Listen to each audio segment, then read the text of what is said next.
Pemirsa, usai dilanda prahara politik dalam negeri, kemarin Korea Selatan menggelar pemilihan presiden mendadak atau snap election. Lee Jae-myung terpilih menjadi presiden Korea Selatan setelah memenangkan 48,8% suara. Sejak pukul 6 pagi, warga Korea Selatan mendatangi pos-pos pencoblosan untuk menggunakan hak pilihnya. Komisi Pemilu setempat mencatat ada 14.295 pos pencoblosan yang tersebar di penjuru Korea Selatan.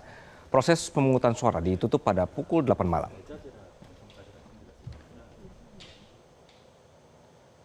Pada pemungutan suara dini atau early vote pekan lalu, calon presiden dari Partai Demokrat Lee Jae-myung menggunakan hak pilihnya di pos pencoblosan Seoul.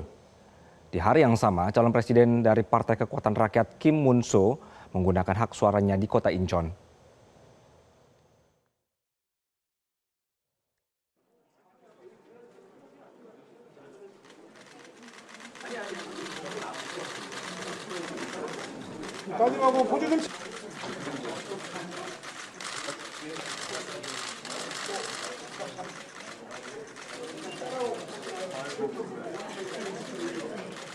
Pemilihan presiden Korea Selatan diprediksi menjadi babak akhir gejolak politik terburuk dalam sejarah negeri gingseng.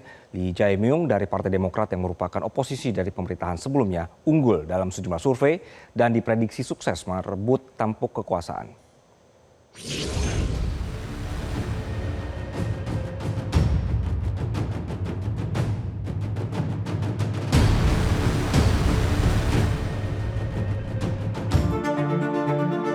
Pemilihan Presiden Korea Selatan segera atau snap election dihelat. Usai Mahkamah Konstitusi resmi mencopot Presiden Yoon Suk-yeol yang di Desember tahun 2024 menyerukan darurat militer dan seketika menyulut gonjang-ganjing politik Korea. Kini ada 7 calon presiden yang bersaing, berebut 44,39 juta suara pemilih untuk jadi yang pertama di Korea.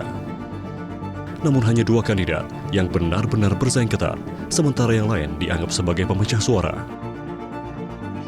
Adalah Lee Jae-myung dari Partai Demokrat dan Kim Moon-so dari Partai Kekuatan Rakyat. Meski bersaing, keduanya sama-sama mengawali karir politiknya sebagai aktivis gerakan buruh. Lee Jae-myung dalam janji kampanyenya kerap mengumbar program stimulus ekonomi untuk industri domestik, menghapus hak veto presiden dalam jerat pidana yang melibatkan presiden dan keluarganya, memilih untuk tak gegabah merespons tarif dagang Trump, serta berjanji memulihkan hubungan dengan Pyongyang.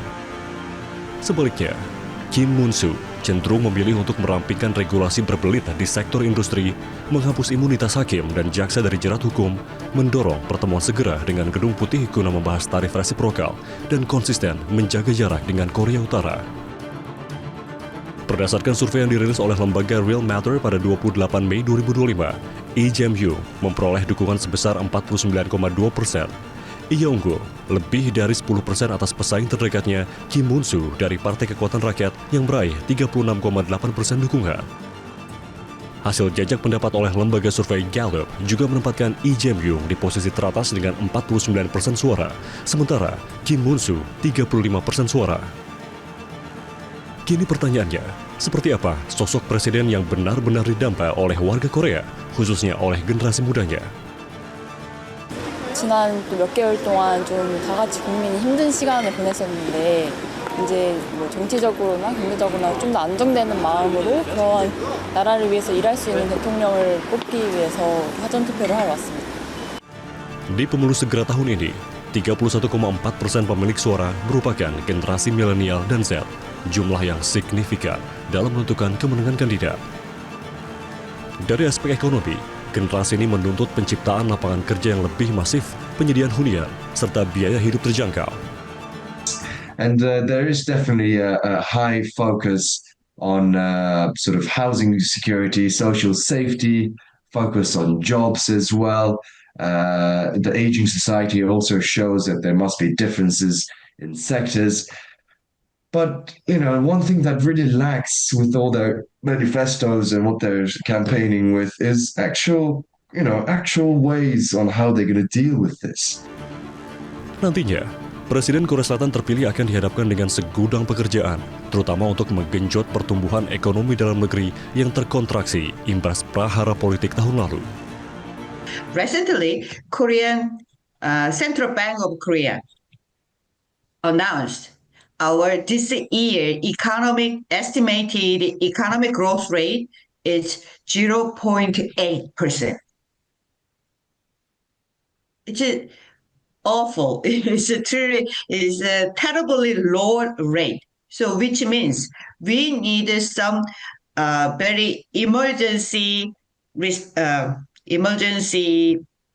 plan, contingency plan to spur the economic growth. So the foreign policy also is closely related to our economic growth.